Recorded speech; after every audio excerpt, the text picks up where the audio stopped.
Hi guys, welcome back to yet another video. My name is Martin. I'm filming this in my storage unit today. What I'm filming today is a response to a cover challenge.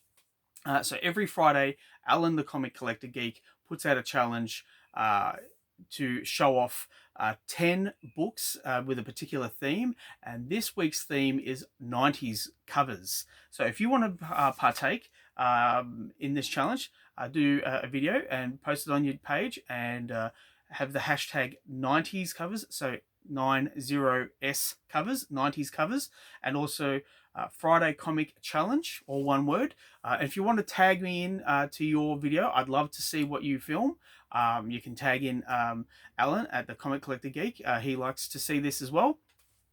So last week it was 60s comic books, and it was top 10, and I did my top 36 covers because I got a little bit excited. But I've held off, and I've got 10 books here, so I am meeting the challenge this week. So when I started reading comic books, it was smack bang at the start of the 90s, pretty much. I heavily got into it in 1992. And so I'll just show off the first one. I can't go past the 90s without my boy Ravage 2099. So this came out in, from memory, it was January of 1993. This is the Australian variant, however. I do have the American variant. I have, from memory, about 36 to about 40 copies of this book. I don't know why. Whenever I see it, I pick it up. It's very cheap, but I love it. I love this series. I love what they did with it. I think if it had continued, I would have loved to have seen what they could have done with the character, because it changed so much. But we have Paul Ryan doing artwork, and we have Stan Lee on writing duties. I believe this was Stan's last Marvel character, but don't quote me on that, and correct me in the comments down below if I am wrong. So we're going to go from one of my favorite Marvel characters to one of my favorite DC characters, and it's Aquaman. So this is the issue where Aquaman's hand gets destroyed by piranhas, and rather than going and getting a prosthetic from a doctor, he simply puts a cap on there with a big harpoon. It looked fantastic. It was so 90s, and with the long hair and the beard. Yeah, oh, bloody love this. Love this look for Aquaman. And yeah, so this is when I got into the character, and I've bought every single issue since. I've been backtracking and getting all his 60s stuff, the stuff in Adventure Comics. I've got the reprint of his first appearance in More Fun Comics 73. I don't have any original More Fun Comics because I'd need more money. More money. Yeah, I simply do not have. However, I do have this, and I love it. So this came out in September of 1994. Had to have a look. Probably should get glasses, but the writing was very small. So yeah, there we go. Aquaman number 2. Okay, sticking with the 90s theme, it's Animaniacs. So this came out in September of 1997, but it was it was by DC Comics, but it was on behalf of Warner Brothers, and so this series was crazy.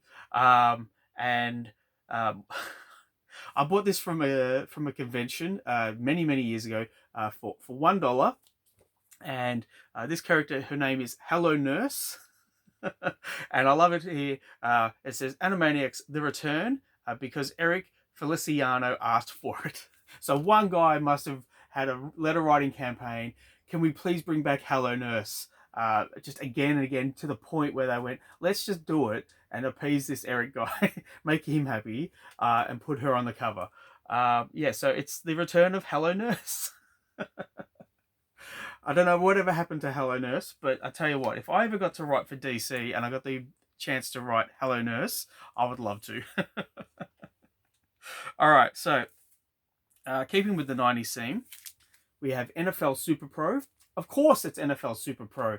How can you go past the 90s without this fantastic character? Guaranteed not to increase in value, but you know what? I don't care. Oh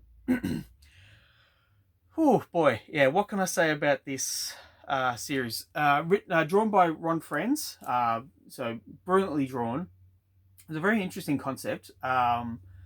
It's now owned by the NFL, and they simply refuse to do anything else with the character, which is disappointing because for obscure characters, he's up there, and yeah. So just he's like Captain America, but as more sports centric, and yeah, I don't know what else to say about it. Visually, he looks fantastic. I've drawn him a couple of times. He's a very fun character to draw.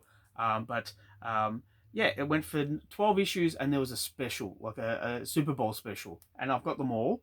But yeah, so NFL Super Pro. So got a few more to go. I should probably keep going. We've got Heroes for Hire issue 1, drawn by Pascal Ferry, and absolutely love Pascal's artwork. He's still drawing today, and his artwork, it's not as cartoony. I prefer this style of Pascal's work. So Pascal's currently drawing the Doctor Strange series, and it's beautiful. But this is where I fell in love with Pascal's work, and I knew Iron Man. I knew Iron Fist and Power Man, and I'd read a whole bunch of the Power Man Iron Fist series. But when this came out, I jumped on it, and what I loved, it went for 18 issues, and every single issue had a different character based on the situation that the team was in. I thought that was absolutely fantastic, and I'd love to see more of that for Marvel because they've got a plethora of characters that they could use in that similar vein. But yeah, so there we are. Heroes for Hire. Now we have DC versus Marvel issue 1. So this was a basically you either wrote in or you phoned in your votes on who you think would win between, say, Wolverine and Lobo, and Wonder Woman and Storm, and Captain America and Batman, and Superman and the Hulk. It was just meant to be fun. There was meant to be no winners, but I remember Marvel technically won, and they put out an ad saying that they had won, and there was a bit of a back and forth. That's not in the spirit of what we were doing. But that being said, this is the first issue, and I'm glad I got it because it's a fun read. So the next one is Nightwing issue 1, which came out in October of 1996. So the first issue that I got of this series was issue 16, and I took a long while to backtrack and get the whole run of Chuck Dixon and Scott McDaniel's run on Nightwing. Absolutely loved this. I loved the kinetic energy that Scott McDaniel brought to Nightwing. I loved that everyone was corrupt, and Nightwing was the only one who was willing to stand up to the corrupt cops and politicians and basically kick everyone's ass. He wasn't in it for the glory. He hated bullies, and he wanted to just kick some butt. And it was just pure fun. It was comedic. It was gritty where it needed to be, but it was kinetic. It was just kinetic fun, and that's what I loved about this series. Now the next one I have is Daredevil issue 1 by Kevin Smith and Joe Quesada and Jimmy Palmiotti on ink. Now this is a very wordy book, having reread it, but the artwork is beautiful. Now I had only just gotten into Daredevil on a monthly basis, like 6 issues prior to this, so I came in, I think, at the right time for Daredevil, because the sales were kind of lagging, and then he moved over to the Marvel Knights banner, so that had it was Daredevil, Doctor Strange, Punisher, and the Inhumans. Sorry, and Black Panther. And yeah, just it brought back the Catholic guilt, the the mystery of the Marvel universe, and um, how that all plays in a lawyer's drama. So it was just basically a whole lot of stories all intertwined. And Kevin Smith, I think, did a fantastic job with his run on Daredevil. That being said, though, it was plagued with delays, which kind of killed it. That being said, though, um, I love this cover, and um, yeah, I often give it a reread, and yeah, I enjoy it. So I've got two more to go, and so also I will end that. I will say, sorry, that I end the video on a high. So the last issue is like the big issue, and I've got two big issues. It's Deadpool issue 1. Now, this came out in July of 1997, so I just turned 17, and I remember Eddie at Oasis Comics just up the road. It's no longer there. He's unfortunately passed away. But I remember when this came out, I bought it for Sasquatch. I love Sasquatch, like such a great character. But I wasn't too keen on Deadpool. Didn't know too much about the character. I didn't have his first appearance. I knew he was on the like on the side, on the periphery of the X-Men. And I remember Ian saying to me, "Oh, do you want to get this as a as an ongoing series?" And I said, "Oh well, is Sasquatch going to be in it? Because I think he's only in the first issue." And so it was decided, no, I won't buy it. In hindsight, maybe I should have bought these, because they can fetch a hefty price if you're keen on reading them. I've got a few of them, and they're a bit of a hard slog to get through, but the artwork is fantastic. The Ed McGuinness artwork is just beautiful, and I particularly like how he renders Sasquatch. And yeah, so that's my copy of Deadpool 1. So the last issue I'm going to show, the 10th issue, or the first, if we're going to count down, uh, based on the 90's.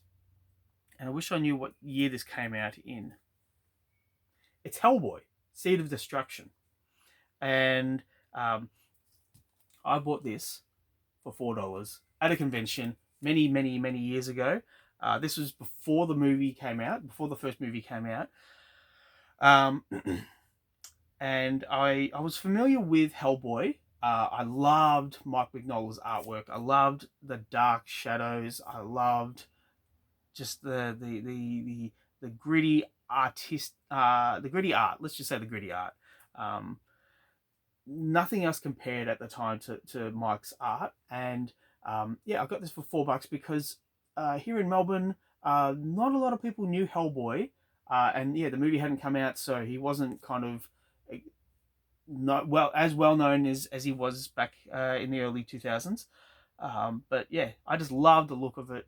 I really got into it, and yeah, picked this up for $4.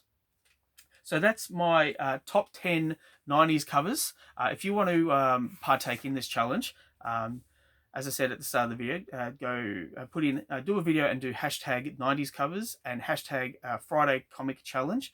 I'd like to also tag in three channels, if I may. The first one is Mon Comics, MON, so Brandon of Mon Comics.